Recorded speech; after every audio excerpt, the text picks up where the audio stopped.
Hello मेरे बच्चों, आपका स्वागत है हिस्ट्री के नए क्लास में। आज का हमारा टॉपिक रहेगा दिल्ली सल्तनत। तो आज हम दिल्ली सल्तनत के बारे में फुल डिटेल पढ़ेंगे, गुलाम वंश के बारे में। आज का हमारा जो टॉपिक है, सुन लो फिर से, गुलाम वंश। ऐसा पढ़ेंगे तो कभी हम भूल नहीं सकते गुलाम वंश के बारे में, ठीक है। तो टॉपिक का नाम है मेरा दिल्ली सल्तनत। सबसे पहले दिल्ली सल्तनत के बारे में पढ़ेंगे, कब से कब क्या हुआ, कब शुरू हुआ, कब से नहीं हुआ, ठीक है। दिल्ली सल्तनत, इसमें 5 वंशज आए। कौन कौन आए आपको ट्री के अनुसार समझाते हैं। इसका ट्री है सबसे सिंपल, देखो भाई, जी के तो सरल है, ठीक है। सिंपल देखो, जी मतलब गुलाम वंश, गुलाम वंश के मतलब खिलजी वंश,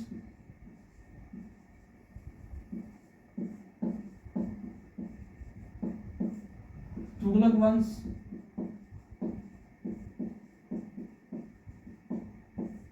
सैयद वंश, और ये सबसे लास्ट वन लोधी वंश। लोधी वंश। अब इसका हम टाइमिंग देखेंगे, कब से कब कौन तक चला। सो गुलाम वंश 1206 से 1290। खिलजी वंश 1290 से 1320 तक, 1320। तुगलक वंश 1320 से 14 एडी तक। और सैयद वंश 1451। और सबसे लास्ट लोधी वंश 1451 से 1526। दिल्ली सल्तनत में 5 वंशज होते हैं। सबसे शॉर्ट ट्रिक, ऐसा ट्रिक जो दिल में घुस जाए। जीके तो सरल है, गुलाम वंश, खिलजी वंश, तुगलक वंश, सैयद वंश, लोधी वंश। सबका टाइमिंग देख लीजिए भाई, 1206 से 1290, 1290 से 1320, 1320 से 1414, 1414 से 1451, 1451 से 1526। अब हम दिल्ली सल्तनत में पढ़ रहे हैं, तो इसमें देखें सबसे अधिक देर शासन किसका वंश किया। तो सबसे ज्यादा दिन तक जो शासन किया उसका नाम था तुगलक वंश। यह आपका शासन करता है 94 साल, 94 ईयर्स। और सबसे कम किया खिलजी वंश। दिल्ली सल्तनत में अगर कोई सबसे अधिक जो शासन किया उसका नाम, जो शासन वंश किया उसका नाम था तुगलक वंश, और सबसे कम जो किया था उसका नाम था खिलजी वंश। तो आज का हमारा जो टॉपिक रहेगा वो रहेगा गुलाम वंश। इसके बारे में पढ़ेंगे, गुलाम वंश, ठीक है। गुलाम वंश, गुलाम वंश। गुलाम वंश कब से कब तक चला? 1206 से 1290 तक। गुलाम वंश का संस्थापक, फाउंडर,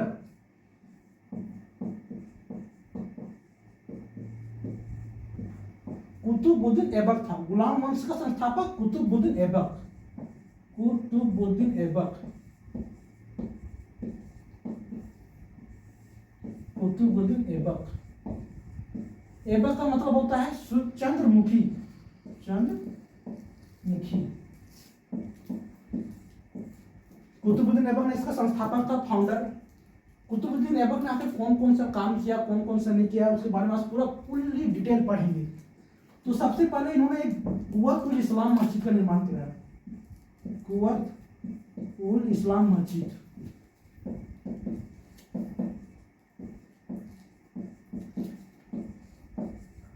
इन्होंने क्या करवाया? कुव्वत इस्लाम मस्जिद का निर्माण करवाया। क्यों कराया?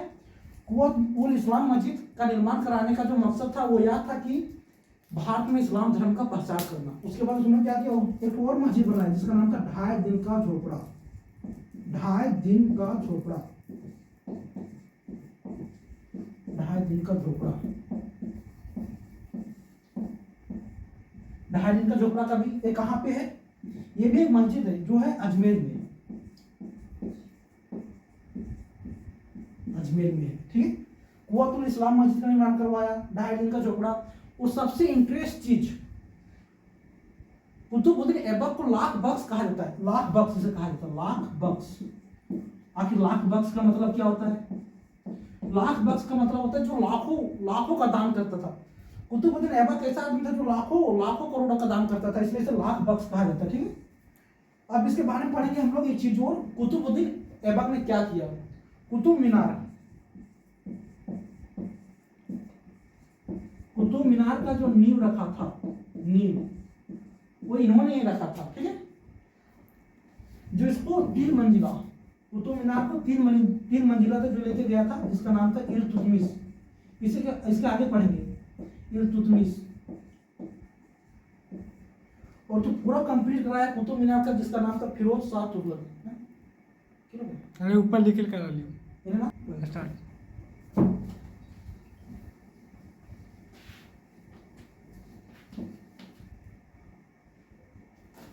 कुतुब मीनार, टॉपिक क्या है? कुतुब मीनार।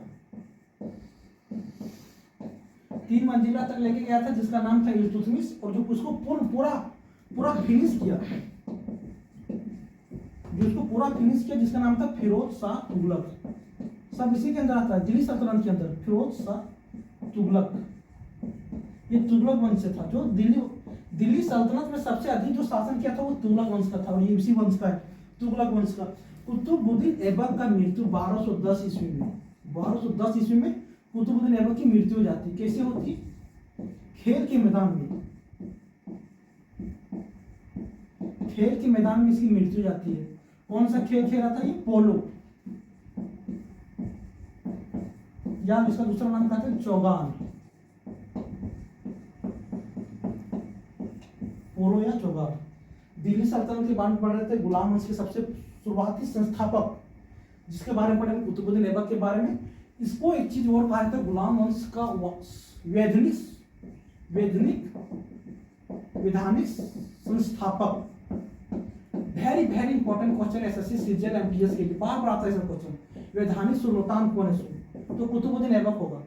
और अगर इसके आगे जो हमारा नेक्स्ट टॉपिक रहेगा, जिसे हम पढ़ेंगे आगे, इल्तुतमिश के बारे में।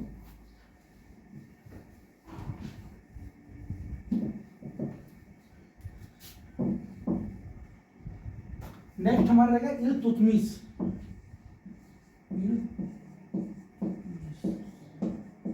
इल्तुतमिश शासन कब करा, कब से कब आए? जैसे 1210 से 1236, और कहीं कहीं कोई भी किताब में एक्सेप्शन में लिखा था कि 1211 से 1236 एडी तक। इल्तुतमिश शासन कब आया? इसको 1210 में। ओरिजिनल आखिर यही माना जाता है, लेकिन एक्सेप्शन में कहेंगे 1211 से 1236 तक। 1210 में ये आया 1210 में। एक इससे पहले एक आदमी था जिसका नाम था आराम शाह। आराम शाह आखिर कौन था? आराम शाह ये था आपका कुतुबुद्दीन ऐबक का बेटा। इसका हत्या करके इल्तुतमिश राजा बना। इल्तुतमिश राजा बना इसकी हत्या करके। ये कब से कब तक? 1210 में बना, और 1210 में ही इसका हत्या कर दी गई। अब मेरा आगे का टॉपिक है इल्तुतमिश के बारे में। इल्तुतमिश का शासनकाल कब से कब रहा है? 1210 से 1236 के। इल्तुतमिश जो था वो बहुत ही चालाक आदमी था। ये दिल्ली सल्तनत को जो बोलते हैं वास्तविक सुल्तान, बार बार एसएससी सीजीएल एमटीएस में क्वेश्चन आता है कि दिल्ली सल्तनत का वास्तविक सुल्तान कौन? वास्तविक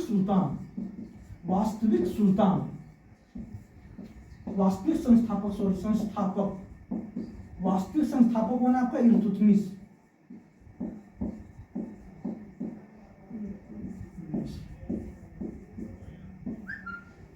वास्तविक संस्थापक हो गया। और सबसे इंटरेस्ट टॉपिक जो बार बार आता है, ये जो आज हम पढ़ रहे हैं इल्तुतमिश के बारे में, हर जो भी एग्जाम होता है कॉम्पिटिटिव लेवल का, कंपटीशन लेवल का, हर चीज में पूछा जाता है यही सब क्वेश्चन जो भी हम पढ़ रहे हैं। वास्तविक सुल्तान, दिल्ली सल्तनत का प्रथम सुल्तान, प्रथम सुल्तान कौन था? ये इल्तुतमिश था। और अंतिम सुल्तान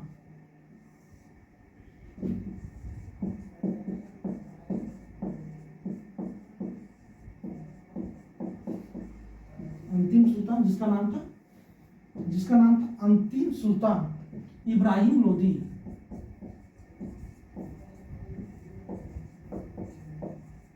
और सबसे इंटरेस्ट टॉपिक इससे पहले जो पढ़ रहे थे कुतुबुद्दीन ऐबक के बारे में।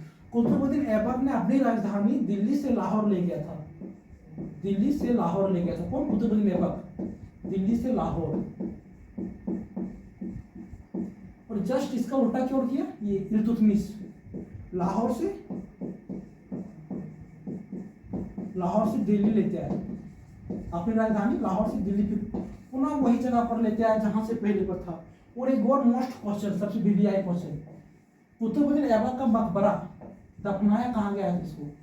लाहौर में इसका अभी आज भी मकबरा है इसका, लाहौर, लाहौर में।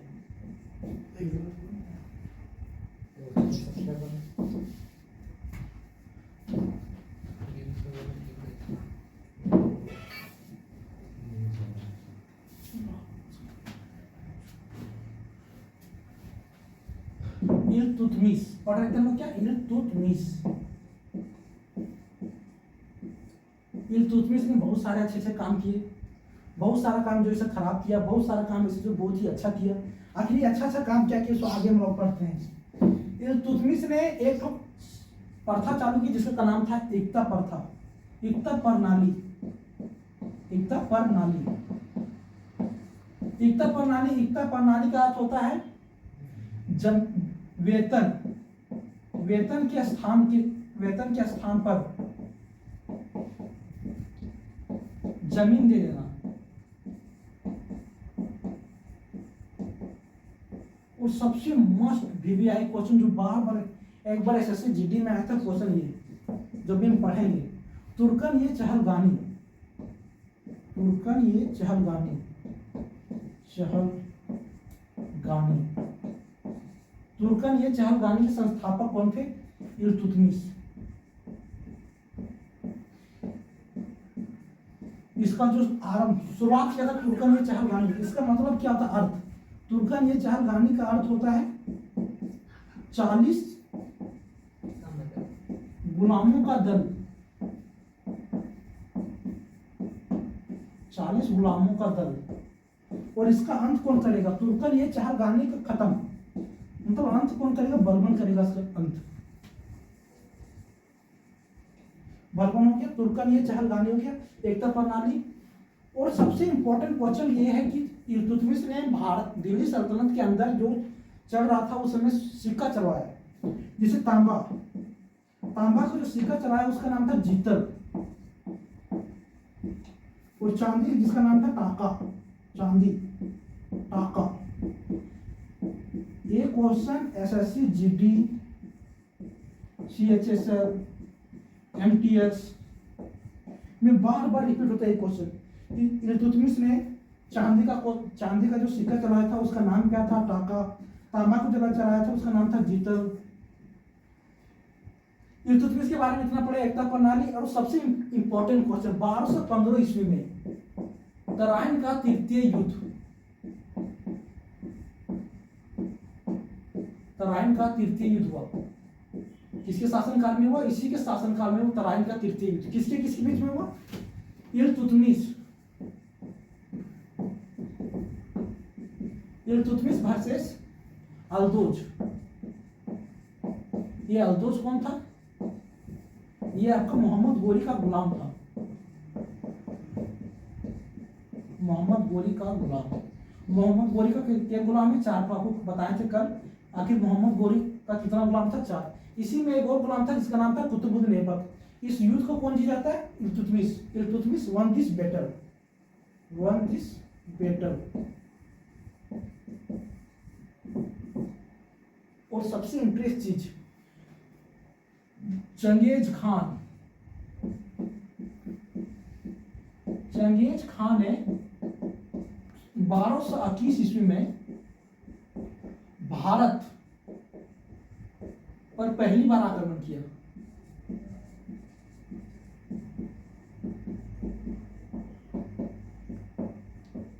उस समय दिल्ली सल्तनत में जो राज किया करते थे जिसका नाम था इल्तुतमिश। ठीक है भाई। चंगेज खान, इसका दूसरा नाम था तेमुचिन, तेमुचिन इसका दूसरा नाम था। ये कहाँ के रहने थे? मंगोलिया के रहने वाले थे। मंगोलिया, मंगोलिया, मंगोलिया किस लिए फेमस है? मंगोलिया गोभी मरुस्थल के लिए फेमस है। ये हो गया यहाँ पर। आखिर चंगेज खान भारत क्यों आया? ठीक है। चंगेज खान का भाई का नाम था जलाउद्दीन मकबरनी, जिसका हत्या कर दिए थे किसने? ये आपका हत्या कर दिए थे, क्या इसका नाम है? जलाउद्दीन मकबरनी का हत्या कर दिया था। सॉरी गलती पकड़। चंगेज खान के भाई का हत्या जलाउद्दीन मकबरनी ने किया था, जो भारत भाग के कहाँ गया था? सिंध प्रांत आ गया था। सिंध प्रांत, सिंध प्रांत। जब चंगेज खां भारत आया तो इसका हत्या करके वो वापस चला गया। अब दिल्ली सल्तनत में हमारा जो इल्तुतमिश जो टॉपिक था वो खत्म हो गया। इसका नेक्स्ट हम लोग पढ़ेंगे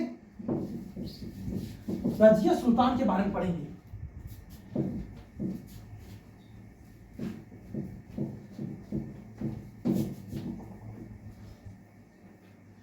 अब हमारा जो नेक्स्ट टॉपिक रहेगा रजिया सुल्तान। रजिया सुल्तान कब से कब रहा? 1236 से 1240 तक, ठीक है, 1240 एडी। इसके सुल्तान बनने से पहले कोई और बना था जिसका नाम था फिरोज, रुकुद्दीन फिरोज।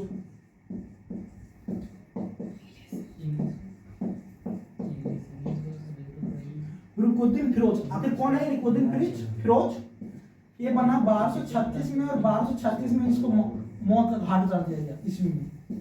किसका भाई? ये रजिया सुल्तान का भाई। रजिया सुल्तान के भाई ने इसको हत्या कर दिया, हत्या करवा के खुद बन गया। जैसे ही रजिया सुल्तान बनी, गद्दी पर बैठी, उसके पहले इसके हम एक और इंटरेस्ट टॉपिक पढ़ेंगे, रजिया सुल्तान। इसके बारे में पढ़ेंगे किससे प्यार करती थी सो, किससे प्यार करती थी? सूर्या कौन गई? दिल्ली सल्तनत में जो हम पढ़ रहे थे कुतुबुद्दीन ऐबक, इन्होंने कभी भी अपने आप को सुल्तान घोषित नहीं किया, क्योंकि ये समझते थे कि हम गुलाम हैं, तो हम गुलाम वंश की स्थापना करेंगे, इसी को लेकर चलेंगे। इसलिए अपने आप को कभी भी ये मतलब क्या बोलते, इसको कभी भी अपने आप को ये वास्तविक मतलब जो सुल्तान नहीं मानता था, सुल्तान अपने आप को सुल्तान को कभी दर्जा नहीं दिया। जय हिंद, जय भारत। अभी तो सीधे चलो हो गया, आप स्टार्ट करें। आप अभी मैथ नहीं पढ़े तो कभी नहीं सीख पाएंगे। आपको मैथ का किंग बना देंगे। देखो सबसे पहले 13 पूर्णांक 1/5, 6 पूर्णांक 2/7, 13 और 6 हो गया 19, 7 और 5 का एलसीएम हो गया 35। ये डाल यहाँ से ऐसे गुना होगा और यहाँ से यहाँ, तो 7 है 7, 5 और 10 17, ठीक है। अब हमारा जो नेक्स्ट टॉपिक रहेगा देखो ये रहा 6 पूर्णांक करीब 8 और 6 कितना? ये 14, ठीक है। ऐसे ऐसे गुना कर दो इसको, यहाँ से यहाँ और यहाँ से ऐसे। 6 दूनी 12 और 4 दूनी 8, 12 8 20, 20 बटा 4 और 6 के एलसीएम होता है 12। ये डाटा किसका आंसर? ठीक है, चलिए।